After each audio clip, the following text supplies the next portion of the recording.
দেখেন পৃথিবীর সবচেয়ে বড় অপরাধ শিরক, তারপরে বাপ মা। আল্লাহ নবী হেলান দিয়ে বলছেন দুইটা কথা। এরপর তিনি সাডেনলি হেলান থেকে উঠে গেছেন, উঠে গিয়ে বলল যে আলা আলা ওয়া কাউলুজ জুর, এবং মিথ্যা সাক্ষ্য দেওয়া। قال فما زال يكررها حتى قلنا ليت له سكت। আল্লাহর নবী হেলান দিয়ে উঠছে, ছোট ভাই আমার মিথ্যা সাক্ষী দিস না, বোন আমার মিথ্যা সাক্ষী দিও না।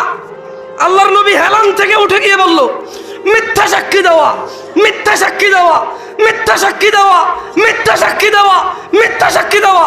সাহাবারা সবাই বললেন ওহো, উনি বলতেইছিলেন। আমরা সবাই ইতস্ত বোধ করলাম যে আহা, এইবার যদি আল্লাহ নবী একটু চুপ করতো। সাহাবারা ভাবতে বাধ্য হলেন, আল্লাহ নবীর কষ্ট হচ্ছে, বলতেছে যদি উনি একটু এবার বন্ধ করতে বলা। মিথ্যা সাক্ষ্য দেওয়া এত বড় অপরাধ।